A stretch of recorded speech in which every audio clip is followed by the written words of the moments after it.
প্রিয় দর্শক, আপনারা সবাই ইতোমধ্যে জেনে গেছেন আমাদের এই প্রিয় দেশটিতে দীর্ঘদিন পর্যন্ত যে লুটতরাজ চলে আসছিল, যে নানামুখী অবিচার, বৈষম্য এবং অন্যায় আচরণ চলে আসছিল, সেটার বিরুদ্ধে সর্বস্তরের মানুষ দীর্ঘদিন পর্যন্ত তাদের মধ্যে যে জমে থাকা ক্ষোভ সেটা তারা প্রকাশ করেছে। ছাত্র জনতার গণ আন্দোলনে ইতোমধ্যে আমরা জানি যে সরকার পতন হয়েছে। এই পুরো সাফল্যের যে মহানায়কেরা, বিশেষ করে আমাদের শিক্ষার্থীরা, তাদের সকলকে আমরা সকলে বিনম্র শ্রদ্ধা জ্ঞাপন করি। আল্লাহ রাব্বুল আলামিন তাদের সবাইকে এর জন্য সর্বোত্তম বিনিময় দান করুন এবং যে সমস্ত ছাত্র ভাইদেরকে বা যে সমস্ত নিরীহ নিরপরাধ মানুষদেরকে আমরা হারিয়েছি, যাদেরকে হত্যা করা হয়েছে, খুন করা হয়েছে, আমরা তাদের প্রত্যেকের রুহের মাগফিরাত কামনা করছি। আল্লাহ রাব্বুল আলামিন তাদের সবাইকে শাহাদাতের মর্যাদা দান করুন। প্রিয় দর্শক ভাই বোন, যে বিষয়টিকে আমি শুরুতেই বলতে চাই তা হলো যে বর্তমানে যে আনন্দঘন একটি পরিবেশ চলছে, এই পরিবেশে আমরা দেখতে পাচ্ছি যে অনেক সুযোগ সন্ধানীরা এমন সব কাজ করছে যে এই পুরো অর্জনটাকে ম্লান করে দেওয়ার জন্য সেগুলো যথেষ্ট হতে পারে। তোমাদের থেকে একটি গুরুত্বপূর্ণ বিষয় হলো যে লুটতরাজ চলছে। এমনকি আমরা সোশ্যাল মিডিয়ার কল্যাণে এও দেখলাম যে রাস্তাঘাটের লাইট পর্যন্ত মানুষ খুলে নিয়ে যাচ্ছে। যারা রাস্তাঘাট থেকে লাইট খুলে নিয়ে যাচ্ছে, যা হাতের কাছে পাচ্ছে সেটাকেই তারা ভেঙে নিয়ে যাচ্ছে এবং যেখানে পাচ্ছে সুযোগ সেখানে তারা লুটতরাজ করছে। এরা কখনো এদেশের বন্ধু হতে পারে না, এরা দেশের শত্রু। এই মানুষগুলো কখনো শিক্ষার্থী বা প্রকৃত অর্থে যারা আন্দোলনকারী ছিল তারা নয়। এই মানুষগুলো অবশ্যই সুযোগ সন্ধানী এবং এই লুটপাট যে কোনো মূল্যে আমাদেরকে বন্ধ করতে হবে। বিধায় যারা যেখানে আছেন, আমি বিশেষ করে মসজিদে যারা আছেন, মসজিদের দায়িত্বশীলদেরকে বিনীতভাবে অনুরোধ করতে চাই, আপনাদের মসজিদ থেকে আপনারা আহ্বান করুন, ডাক দিন, যেন কোনো প্রকার লুটতরাজ, কোনো প্রকার অরাজকতা যেন না চলে। কেউ যেন আইন নিজের হাতে তুলে না নেয়। কোনো প্রকার অরাজকতা যদি চলতে থাকে তাহলে সেটি আমাদেরই দুর্ভোগ পোহাতে হবে, সেটা আমাদেরই অকল্যাণ বয়ে আনবে। সরকারি কিংবা বেসরকারি কোনো স্থাপনা যেন কোনোভাবে নষ্ট না হয়। বিশেষ করে মসজিদগুলো থেকে যদি একযোগে এই আওয়াজ উচ্চারিত হয় এবং সমাজের প্রত্যেকটা মানুষ যদি দায়িত্বশীলতার আচরণ করেন এবং যারাই অন্যায়ের দিকে হাত বাড়াচ্ছে তাদের হাতকে যদি আমরা থামিয়ে দিতে পারি, তাহলে সেটা আমাদের জন্য অত্যন্ত আনন্দের বিষয় হবে। অতএব আসুন, ছাত্রদের এই অর্জনকে, ছাত্র জনতার এই অর্জনকে ম্লান করে দেওয়ার মতো কাজগুলোকে যে কোনো মূল্যে থামাতে হবে।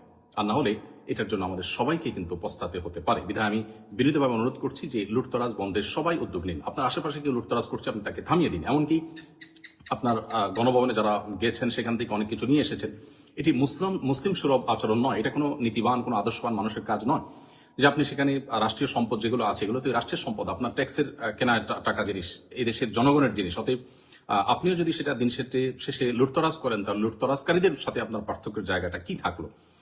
আমি আবারও বলতে চাই অত্যন্ত বিনয়ের সাথে যে প্লিজ সবাই যার যার জায়গা থেকে শান্তি বজায় রাখুন এবং সবাই শান্ত হন। প্রিয় নবী সাল্লাল্লাহু আলাইহি সাল্লাম যখন মক্কা পুনরুদ্ধার করেছেন, মক্কাকে স্বাধীন করেছেন, তখন কিন্তু তিনি মক্কায় কোনো মানুষের কোনো প্রকার জানমালের ক্ষয়ক্ষতি হতে দেননি, বরং সেখানে একরকম অনেকটা রক্তপাতহীন ভাবেই কিন্তু তিনি মক্কা বিজয় করেছেন। তার সে মক্কা বিজয়ের ইতিহাস আমরা স্মরণ করার চেষ্টা করি এবং মক্কা বিজয়ের সময় তিনি যে বিনয়ের পরিচয় দিয়েছেন, তিনি যে আল্লাহর কৃতজ্ঞতা জ্ঞাপন করেছেন, সেটিকে আমরা স্মরণ করি। সেই সাথে বিশেষভাবে আমি বলতে চাই, সংখ্যালঘুদের উপর যে নির্যাতনের সংবাদ উঠে আসছে, এর কতটা সত্য কতটা মিথ্যা আমরা জানি না। তবে আমি বিশেষভাবে মাদ্রাসা শিক্ষার্থীদেরকে বলবো যে আপনারা অনুগ্রহ করে আপনাদের আশেপাশে থাকা হিন্দুদের স্থাপনা, ঘরবাড়ি, তাদের মন্দির, উপাসনালয়, এগুলোতে কোনো মানুষ যাতে আক্রমণ করে অন্যায়ভাবে সেখানে কোনো প্রকার জুলুম করে সেটাকে উদুরপিণ্ডি বুদুর ঘাড়ে চাপাতে না পারে, সেজন্য আপনারা সজাগ থাকুন। এবং এই কর্তব্যটা, এই সময়টা যদি আমরা সবাই মিলে পালন করতে পারি, তাহলে সেক্ষেত্রে এই বিজয় বা এই উৎসব যেটা আপনারা করছেন, গোটা দেশে মানুষ করছে, আমরা সবাই করছি, সেটি প্রকৃত অর্থে উৎসবে পরিণত হবে। বিধায় কোনো সংখ্যালঘুর উপর যদি নির্যাতন হয়, তাহলে সেক্ষেত্রে যে জুলুমের বিরুদ্ধে আন্দোলন হলো, যেই জুলুমের বিরুদ্ধে এই গণ আন্দোলন হলো, গণ অভ্যুত্থান হলো, আমরা ৭১ দেখিনি, আমরা ২৪ দেখেছি। আমরা এই গণ আন্দোলনের যে সাক্ষী হয়েছি, সেটি প্রকৃত অর্থে সার্থক হবে তখনই যখন এটাকে সম্পূর্ণরূপে সংখ্যালঘুদের উপর নির্যাতন বন্ধ এবং সকল প্রকার লুটতরাজ বন্ধ করার প্রচেষ্টা আমরা প্রত্যেকটা মানুষ করতে পারবো। আমি আবারও বলছি যে সংখ্যালঘুদের নিরাপত্তা সবাই নিশ্চিত করুন প্লিজ।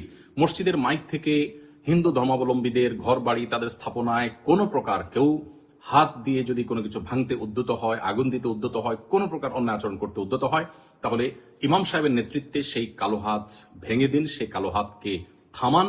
নবী করিম সাল্লাল্লাহু আলাইহি ওয়াসাল্লাম বলেছেন, উনসুর আখাকা নাসরান যালিমান ওয়া মাজলুমা, তোমার ভাই অত্যাচারী হোক আর অত্যাচারিত হোক, সর্বাবস্থায় তুমি তাকে সাহায্য করো।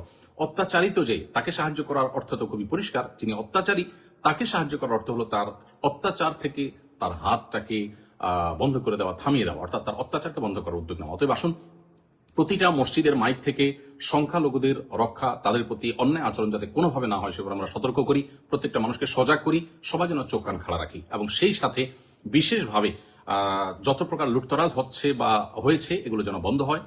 কোনোভাবে রাষ্ট্রীয় কিংবা বেসরকারি কোনো প্রকার স্থাপনায় কেউ যেন কোনোভাবে হাত না দেয়, কোনোভাবে যেন সেটা ভাঙচুর না করে। আমরা আল্লাহকে ভয় করি, দিন শেষে আল্লাহ তাআলার কাছে এগুলোর জন্য জবাবদিহি করতে হবে। সামান্য একটা জিনিস আপনি নিয়ে গেলেন, এর জন্য আপনার জাহান্নামে যেতে হতে পারে। মনে রাখবেন, রাষ্ট্রের সম্পদ এটা কোটি কোটি মানুষের মালিকানাধীন সম্পদ। বিধায় কিয়ামতের ময়দানে এত কোটি মানুষের কাছে আপনি এই দায় কিভাবে পরিশোধ করবেন, এর জবাবদিহি কিভাবে আপনি দিবেন? বিধায় আল্লাহকে ভয় করুন, কোনো প্রকার লুটতরাজ হতে দিবেন না এবং সংখ্যালঘুদের নিরাপত্তা নিশ্চিত করবার জন্য মসজিদের মাইক ব্যবহার করুন, অন্যায়ের বিরুদ্ধে মসজিদের মাইক থেকে আহ্বান করুন, মাদ্রাসার শিক্ষার্থীরা তাদের পাহারাদারি করুন। আবারও বলছি যে প্রিয় নবী সাল্লাল্লাহু আলাইহি ওয়াসাল্লাম মক্কা বিজয়ের পর তিনি কিন্তু কোনো প্রকার আজকের পৃথিবীতে যে বুনো উল্লাস হয়ে থাকে এরকম উল্লাস বা উল্লাসের উন্মাদনা যেটি, এটি কিন্তু তিনি করেননি। আল্লাহ সুবহানাহু ওয়া তাআলা বলেছেন, ইযা জাআ নাসরুল্লাহি ওয়াল ফাতহু, যখন আল্লাহ সাহায্য এবং বিজয় আসে, ওয়ারাইতান নাস ইয়াদখুলুনা ফি দীনিল্লাহি আফওয়াজা, এবং আপনি দেখবেন লোক দলে দলে আল্লাহর দ্বীনে প্রবেশ করছে, অনুগত হচ্ছে, তখন ফাসাব্বিহ বিহামদি রাব্বিকা ওয়াস্তাগফিরহু, আল্লাহ তাআলার তাসবিহ মাখা প্রশংসা আপনি জ্ঞাপন করুন এবং আল্লাহ তাআলার কাছে ইস্তেগফার এবং ক্ষমা প্রার্থনা করুন। একজন মুসলিম বিজয়ের আনন্দে আল্লাহর শুকরিয়া আদায় করবে, বিনয় অবনত হবে এবং নিজেদের কোনো ভুল ত্রুটি হয়ে থাকলে তার জন্য আল্লাহর কাছে ক্ষমা প্রার্থনা করবে। দম্ভ বা অহংকার তারা দেখাবে না। যারা দম্ভ দেখিয়েছে, অহংকার করেছে, তাদের অহংকার এবং দম্ভ কিভাবে চূর্ণ হয়েছে আমরা দেখেছি। আমরাও যদি একই কাজ করি তাহলে একই পরিণতি আমাদেরকে বরণ করতে হবে। যারা জুলুম করেছে, লুটতরাজ করেছে, অবিচার করেছে, বৈষম্য করেছে, সেগুলোর পরিণতি আমরা দেখতে পেয়েছি। আমরা যদি একই কাজ করি বা আপনারা যদি সাধারণ মানুষও যদি একই কাজ করেন তাহলে একই পরিণতি আমাদেরকে বরণ করতে হবে। আল্লাহর ভয় আমরা অন্তরে জাগ্রত রাখি। আমি সর্বস্তরের উলামা ইকরামদেরকে এবং সকল সচেতন নাগরিকদেরকে, আমাদের সম্মানিত ফলোয়ারদেরকে বিনীতভাবে অনুরোধ করতে চাই, প্লিজ সবাইকে শান্ত হতে বলুন এবং সকল প্রকার অন্যায়কে থামিয়ে দিন। সেই সাথে এও বলতে চাই যে আমাদের মহান মুক্তিযুদ্ধের যে চেতনা ছিল, বৈষম্যহীন সমাজ ব্যবস্থা গড়ে তোলা এবং প্রত্যেকটা মানুষের অধিকার, ন্যায্য অধিকার তাকে যথাযথভাবে বুঝিয়ে দেওয়া, সেটা যেন পুনঃপ্রতিষ্ঠিত হয়।